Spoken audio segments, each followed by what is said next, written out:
Shalom saudara terkasih, puji nama Tuhan, kita kembali untuk masuk dalam saat teduh di minggu ketiga ini. Saya percaya semua keadaan kita dalam keadaan yang sangat-sangat luar biasa. Puji Tuhan, kita siapkan hati kita lebih lagi, kita masuk dalam doa dan pujian penyembahan sebelum kita mendengarkan firman Tuhan yang menguatkan pagi hari ini. Mari kita berdoa. Kami bersyukur buat pagi hari ini Tuhan Yesus, terima kasih buat hari yang indah, terima kasih buat kesehatan, kekuatan yang Tuhan berikan, terima kasih buat nafas kehidupan. Tuhan Yesus, Kau sungguh baik dan teramat baik. Kami siap Tuhan Yesus untuk masuk ke dalam saat teduh pada minggu ketiga ini Bapa. Tuhan, Engkau memberikan sesuatu yang baru bagi setiap kami. Terima kasih, kami buka hati kami untuk Engkau Tuhan, dan berbicara bagi setiap kami masing-masing Tuhan di rumah kami masing-masing. Terpuji namamu Bapa, kami menyembah Engkau, memuliakan Engkau, Raja di atas segala Raja.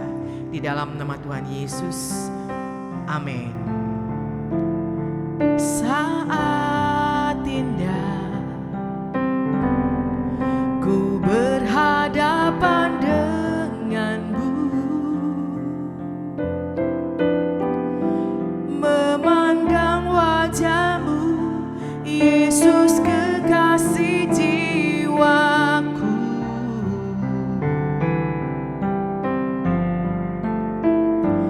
Bawa daku erat dalam pelukanmu, menikmati kasih dan indahnya hadiratmu.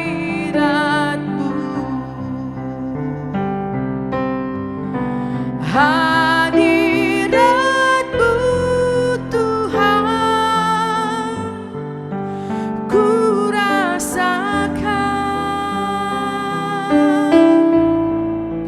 kekudusan-Mu Bapa, penuhiku.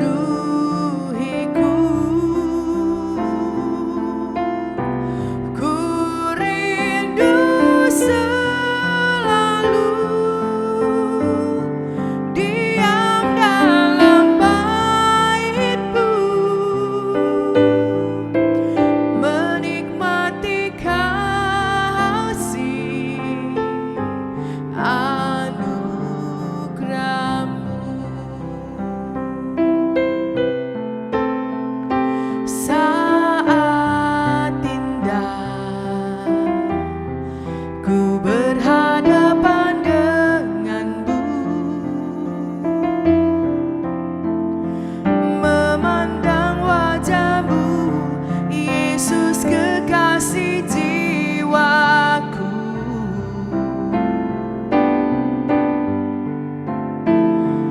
Bawa daku erat dalam pelukan-Mu, menikmati kasih dan indahnya hadirat-Mu.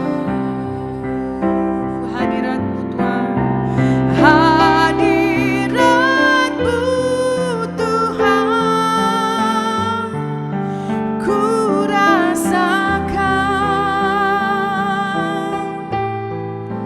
kekudusan-Mu Bapa, penuhiku.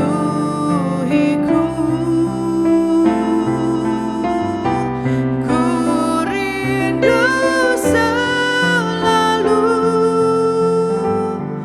diam dalam bait-Mu, menikmati kasih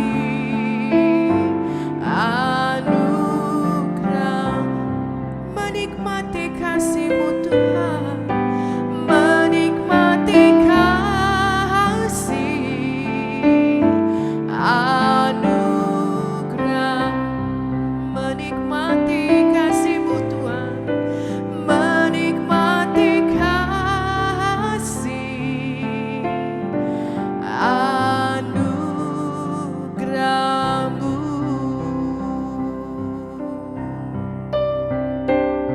Kami bersyukur Tuhan. rasakan kasih-Mu Bapa. Kami mau tinggal dalam hadirat-Mu Tuhan. Terima kasih buat pagi yang indah ini Bapa. Terima kasih buat hari yang penuh bahagia. Terima kasih, kami bersyukur Tuhan. Kami bersyukur menikmati hadirat-Mu. Hari yang penuh dengan sukacita. Terima kasih Tuhan. Kami bersyukur Tuhan Yesus. Oke, haleluya. Selamat pagi saudaraku terkasih, jemaat GBI Afia dimanapun berada maupun setiap umat Tuhan yang mengakses konten Saat Teduh Afia pada saat ini. Hari ini saya ditemani oleh Miss Dorin dan Miss Ana. Kami akan membahas tentang hikmat Allah bagi bisnismen, bagi saudagar, bagi pengusaha. Terlebih dahulu kita akan baca firman Tuhan dan kita dahului dengan doa. Ya Bapa Surgawi, kami akan mendengarkan sabda-Mu, mencoba menggali dan memahaminya. Kiranya Tuhan membukakan hikmat bagi kami, agar hikmat ini juga dapat disampaikan kepada semua pemirsa kami. Berkati konten ini Tuhan, berkati percakapan kami ini. Di dalam nama Tuhan Yesus kami berdoa. Haleluya. Amin. Firman Tuhan saya ambilkan dari kitab Yakobus pasal yang keempat ayat 13 sampai ayat 17. Lembaga Alkitab Indonesia memberikan judul Jangan Melupakan Tuhan dalam Perencanaan. Demikian sabda Tuhan. Jadi sekarang, hai kamu yang berkata, hari ini atau besok kami berangkat ke kota Anu, dan di sana kami akan tinggal setahun dan berdagang serta mendapat untung. Ayat 14, sedang kamu tidak tahu apa yang akan terjadi besok. Apakah arti hidupmu? Hidupmu itu sama seperti uap yang sebentar saja kelihatan lalu lenyap. Sebenarnya kamu harus berkata, jika Tuhan menghendakinya, kami akan hidup dan berbuat ini dan itu. Tetapi sekarang kamu memegahkan diri dalam congkakmu, dan semua kemegahan yang demikian adalah salah. Jadi jika seorang tahu bagaimana ia harus berbuat baik, tetapi ia tidak melakukannya, disebut ia berdosa. Saya awali dengan uraian bahwa hidup ini bukan hanya untuk masa sekarang, tapi hidup harus menjangkau masa depan. Dan masa depan itu harus digambar sekarang, bukan digambar belakangan. Sekarang dirancang. Bahasa yang keren katanya punya visi sejak dari awal. Masalahnya adalah apa yang kita rancangkan dalam hidup kita. Sebagai saudagar, sebagai pengusaha, ataupun profesi lain, apa yang kita harapkan ke depan? Apa pula motivasi kita menaruh pengharapan itu atau menggambarkan sesuatu itu? Yang kasihan justru kalau orang nggak punya gambaran tentang masa depan, nggak punya picture yang akan digapai, tidak punya visi yang akan dikejar, tidak punya harapan yang akan diperjuangkan. Kasihan orang seperti itu. Dia ibarat mengalir saja begitu rupa, tak tahu arah kemana dibawa arus, kesanalah dia pergi. Saudaraku, ayat firman yang kita baca tadi adalah berbicara tentang businessman. Di ayat 13 dikatakan, hari ini atau besok kami, berarti ada satu tim bisnis, berangkat ke kota Anu, spesifik kota atau tempat yang dituju, dan di sana kami akan tinggal setahun. Ada durasi, ada time manajemennya. Kemudian dikatakan dan berdagang. ada activity yang akan dikerjakan, kegiatan yang akan dilakukan, dan dikatakan serta mendapat untung, ada goal, ada harapan. Bagus sekali. Sebelum dia pergi ke kota anu itu, dia sudah membuat gambaran. Saya katakan tadi, masa depan itu digambar sekarang. Ayat 13 ini menjelaskan hal itu. Saudagar tadi berkata, mau kemana mereka pergi, berapa lama mereka di sana, apa yang dikerjakan, dan juga bicara tentang untung. Sampai di situ masalah itu cukup baik sekali dan sangat baik. Saya mau bertanya dulu kepada Miss Dorin, ya, apa sih perlunya picture itu dibuat sebelum suatu aktivitas dimulai dan dilanjutkan menurut Dorin? Oke, ini berbicara tentang businessman memiliki rancangan ya. Rancangan. I believe bukan hanya businessman, semua orang di dalam kehidupannya pasti juga punya plan. Tetapi seringkali itu kita buat plannya kita, apa yang kita rasa baik, kita rasa bagus. Oh, seperti tadi, oh begini ada waktunya, kemudian mau kemana. Tetapi seringkali saya pribadi ya, saya mungkin kadang-kadang bisa lupa melibatkan Tuhan. Yes, karena kita merasa, oh maunya kan begini, saya harusnya ke A, B, C, sudah di plan. Ternyata tidak terjadi sesuai yang sudah kita plan. Iya, betul sekali saudaraku. Ya, jadi sudah sering mengalami hal-hal yang seperti itu, tetapi juga tidak luput ada hal-hal tertentu yang memang di situ saya tahu Tuhan menyertai dan Tuhan juga menuntun. Jadi seperti selama ini kita running Avia Kantata, saya bisa melihat pemeliharaan Tuhan itu luar biasa sih. Ya, walaupun memang ada plan yang mungkin kita berbelok, contoh saja seperti saat ini sudah di luar rancangan semua orang ya, tiba-tiba corona kemudian harus online, itu di luar pemikiran orang pada umumnya. Betul. I believe bukan hanya saya, semua sekolah-sekolah, bisnis-bisnis itu sudah di luar rancangan orang. Bahkan gereja ya. Ya, bahkan pelayanan itu sendiri. Iya. Jadi gimana ya? Walaupun kita sudah merancangkan, tapi kita tidak lupa bahwasanya harus melibatkan Tuhan di dalam rancangan kita. Karena jujur tahun 2020 ini saya dikejar terus, apa program setahun ini. Saya itu kayaknya ada program-program tertentu yang saya rasa kok nanti dulu deh gitu, kayaknya nggak ada satu drive. Saya juga nggak tahu kenapa, tapi mengurangi kayaknya beban pikiran saya. Jadi begitu corona datang, kayaknya itu sudah semua oke, itu disingkirkan dulu. Sekarang saatnya kita plan apa nih ke depan, kalau online mau seperti apa, kemudian apa yang bisa kita lakukan untuk menyesuaikan, beradaptasi dengan kondisi sekarang. Saya pikir itu. Ya, saudaraku yang dikasihi oleh Tuhan, di ayat 14 di situ dikatakan, sedang kamu tidak tahu apa yang akan terjadi besok. Dorin tadi bilang kadang-kadang kita lalai, tidak melibatkan Tuhan sejak awal, tidak invite Tuhan sejak from the beginning gitu ya. Saudara, sebelum corona saya amati di kota Medan, di kota kita ini ada banyak terjadi pembangunan, gedung-gedung, membangun kafe, membangun hotel, membangun apartemen, mall yang baru, bahkan juga beberapa berurusan dengan pelayanan membangun gedung yang besar. Tiba-tiba corona datang, semuanya di luar skenario awal.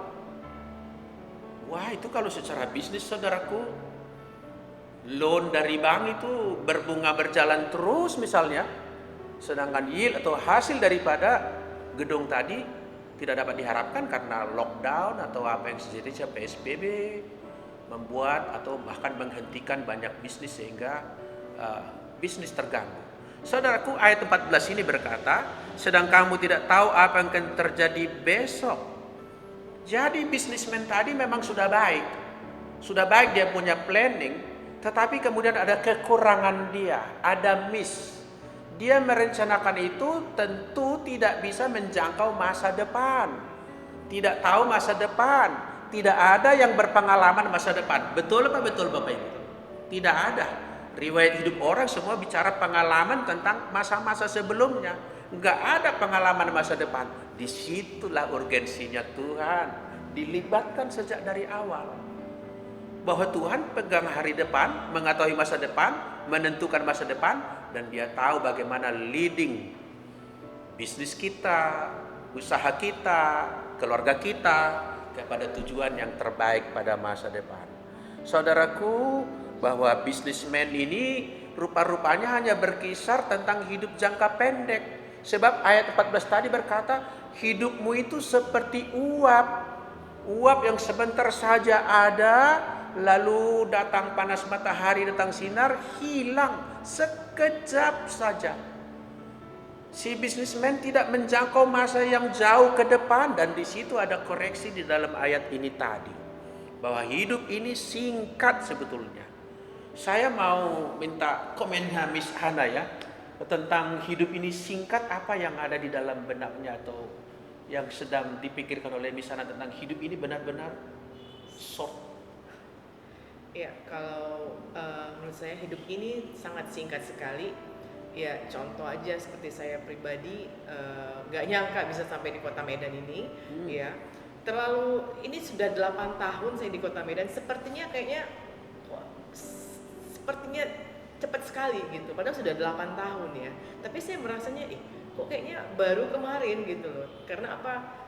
Begitu cepat penyertaan Tuhan, khususnya bagi pribadi saya, dan seperti apa yang saya alami sebelum-sebelumnya ya, itu karena saya kena satu penyakit, sepertinya datangnya tiba-tiba gitu. Saya merasa saya orangnya sehat, kuat, yang ibaratnya ya pokoknya tahan banting gitu ya. Tapi sesuatu itu bisa datang dengan seketika gitu loh. Seketika datang dan kita mengalaminya. Tapi Tuhan juga sanggup ya memulihkan kita atau menyembuhkan kita atau memberkati kita dengan cepat juga gitu loh. Tergantung dengan kitanya juga bagaimana respon kita terhadap Tuhan gitu ya. Nah, sama hal dengan kalau berbicara tentang bisnis juga seperti itu. Nah, kita harus melibatkan Tuhan, bagaimana kita meresponi Tuhan dan melibatkan Tuhan dalam usaha kita gitu ya. Saya percaya dan saya yakin banget kalau setiap kita melibatkan Tuhan dalam setiap kehidupan kita, apapun yang kita lakukan, itu hasilnya sangat luar biasa gitu ya. Sangat luar biasa karena apa? Perkenanan Tuhan yang bagi setiap kita masing-masing. Jadi boleh dikatakan seperti uap itu cepat hilang ya.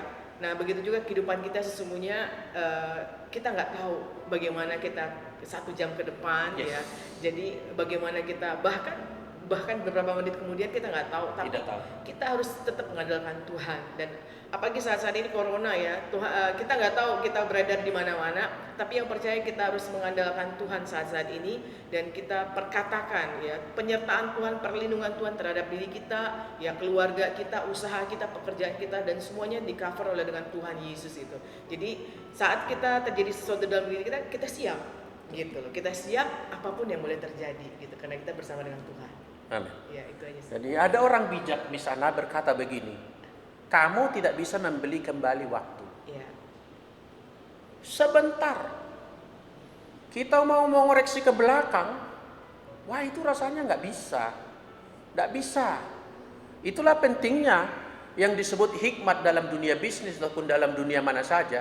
Hikmat itu termasuk di dalamnya ada koreksi, ada pelurusan, ada mengembalikan kepada formatnya Allah.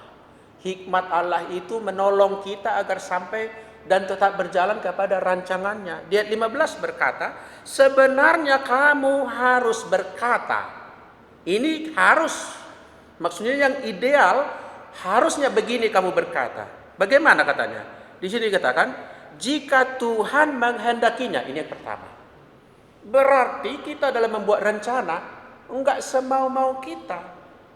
Berlaku di sini hikmat yang mengajar jikalau Tuhan menghendakinya. Apa artinya? Tuhan mesti dilibatkan tadi dari awal. Supaya kehendak Tuhan itu dinyatakan sejak dari awal kepada kita. Dan kalau kita terjadi kekeliruan koreksi, dapat ditolong oleh Allah. Dikatakan jikalau Tuhan menghendakinya, lalu kami akan hidup dan berbuat ini dan itu. Sedangkan yang sebelumnya apa yang dikatakan saudagar atau bisnismen tadi? Dia 13 dia berkata begini, hari ini atau besok kami berangkat ke kota Anu dan di sana kami akan tinggal setahun dan berdagang serta mendapat untung. Yang dia bicarakan soal lokasi dan waktu, konten di dalam lokasi dan waktu adalah berdagang. Dan hikmat Allah berkata, seharusnya kamu berkata, jika Tuhan menghendakinya, kami akan melakukan ini dan itu. Bukan hanya bisnis. Apa artinya Bapak Ibu? Hikmat Allah dalam dunia kita, dalam dunia bisnis adalah, bisnis ini hanya point of contact yang membawa kita berperkara kepada Tuhan untuk seluruh sisi hidup kita. Kita enggak hanya berurusan dengan bisnis dalam hidup ini, tidak hanya bekerja dalam hidup ini, ada sisi-sisi lain yang juga mesti ditata oleh Tuhan. Jadi ada orang berkata, Tuhan luruskan jalannya bisnisku, bagus. Lebih bagus lagi Tuhan, bukan hanya bisnisku, keluargaku, ibadahku, peran-peran sosialku, peran-peran di luar bisnisku. Ini juga harus, jikalau Tuhan menghendakinya, artinya seturut dengan kehendak Tuhan.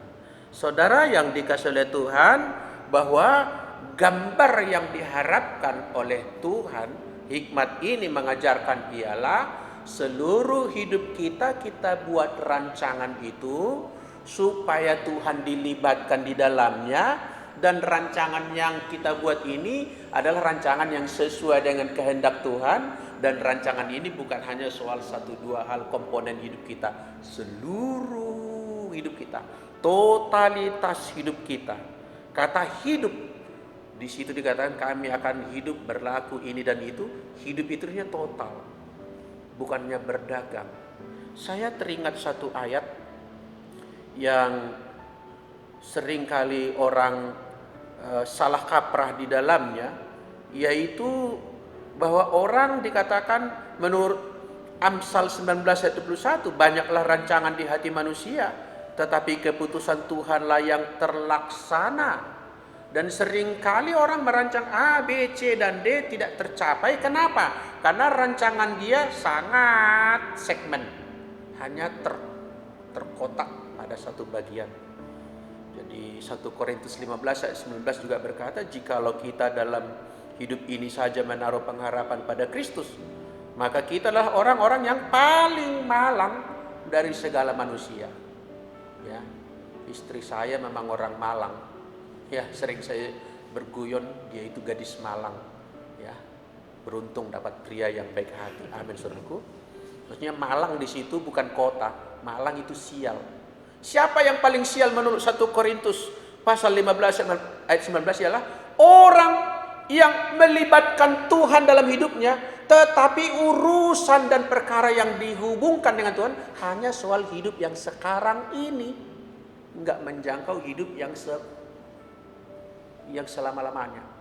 Tadi dikatakan hidup yang sekarang seperti uap. Tahu-tahu saya sudah 53 tahun di sana. Rasanya masih segar diingatan ya, masih remaja ya. Rasanya cepat sekali, tiba-tiba udah tua.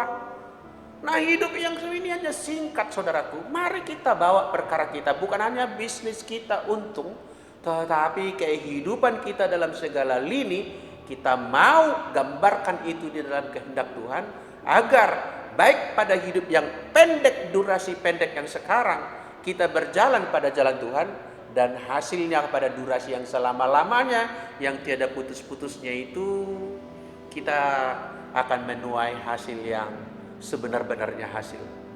Menuju ke sana tentu kita teringatlah Paulus sampai dia berkata, Paulus itu luar biasa ya, dia berkata, bagiku hidup adalah Kristus, mati adalah keuntungan. Jadi bagiku hidup bukan uang, bagiku hidup adalah Kristus, bagiku hidup bukanlah jabatan. Paulus bilang bagiku hidup adalah Kristus. Jadi perkarakanlah seluruh hidup kita untuk berurusan dan melibatkan Kristus di dalam hidup kita. Sampai-sampai Paulus berkata, hidupku yang kuhidupi sekarang, katanya, bukannya aku lagi. Coba. Dia bukan mengatakan aku bukan lagi diriku sendiri, Tapi dia tidak berurusan dengan diri sendiri lagi, bukan goal diri sendiri lagi, melainkan Kristus yang hidup di dalam aku. Kita rindu seluruh pengusaha-pengusaha, seluruh usahawan. Ya, usaha itu bukannya dagang sebetulnya. Bertani pun adalah bisnis juga. Ya, mengajar pun adalah bisnis juga. Seluruhnya. Jadi hikmat ini sekarang berlaku bagi kita semuanya. Hanya konteks dasarnya di sini adalah dunia saudagar. Mari kita membuat perencanaan melibatkan Tuhan sejak awal. Kalau Tuhan kita libatkan sejak awal, bukannya berarti sepi masalah, tidak ada masalah, bebas masalah, bukan. Tapi kalau sudah dilibatkan Tuhan sejak awal, ketika masalah datang, Allah akan mudah menuntun kita. Sebab kita sudah tahu gambar yang akan kita kejar, kita tahu juga bersama dengan Tuhan mengoreksi apa dalam hidup kita. Itulah hikmat yang dibagikan pada kita saat ini. Saya tutup dengan ayat 17 dikatakan di sana. Jadi jika seorang tahu bagaimana ia harus berbuat baik, itu adalah berbuat baik, membuat rencana sejak awal, melibatkan Tuhan. Dan dikatakan, tetapi ia tidak melakukannya, ia berdosa. Jadi memang begini, mendengarkan firman Tuhan itu adalah kabar baik bagi kita. Senang kita itu adalah berkat. Tapi di balik senang dan berkat itu ada tanggung jawab di situ. Ketika kita sudah mendengarkan hikmat Allah bagi dunia bisnis sekarang, lalu kita tetap saja akal bulus kita, mau-maunya kita hanya urusan mengenai bisnis saja. Mata kita tertutup bulat-bulat hanya ke situ dan tidak mau mendatangkan hikmat Allah ke dalamnya.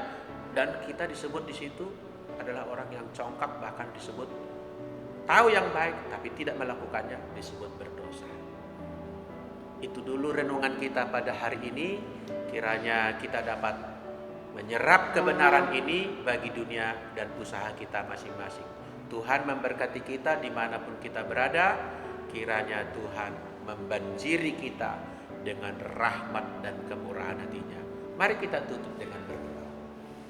Terima kasih ya Tuhan, untuk pagi hari ini kami bersaat teduh bersama-sama secara online di rumah kami masing-masing atau dimanapun kami berada, tersambung secara koinonis dalam dunia yang dibantu oleh teknologi.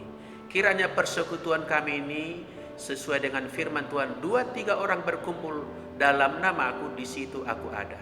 Maka berkat-Mu juga turunlah atas setiap kami. Dimanapun kami ini sedang berada dan tersambung dalam ibadah saat teduh ini. Tuhan memberkati kami, Tuhan memberikan hikmat kepada kami, Tuhan meluruskan jalan kami, Tuhan menolong kami. Kalau kami salah, dituntunnya kami ke jalan yang benar, dan kalau kami mengalami kepayahan, Tuhan memberikan kepada kami kelegaan. Bagi Tuhanlah segala pujian, hormat dan kemuliaan. Kepadanya lah kami menaikkan segala pujian dan hormat. Di dalam nama Tuhan Yesus Kristus kami berdoa dan kami bersyukur. Haleluya. Sama-sama kita berkata amin. Tuhan memberkati kita semua, jemaat GBI Avia dan semua saudaraku terkasih dari gereja manapun yang bergabung dengan ibadah ini. Salam.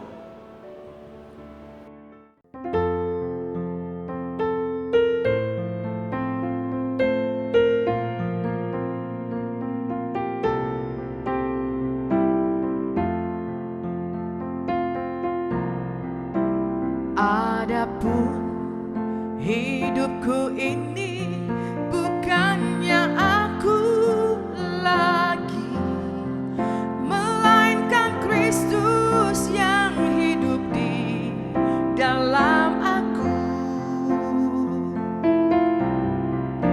Adapun hidupku ini bukannya aku lagi, melainkan Kristus yang hidup di dalam aku. Tetapi hidup yang sekarang aku hidup di dalam tubuh ini, aku hidup di dalam iman kepada Anak Allah yang mengasihi aku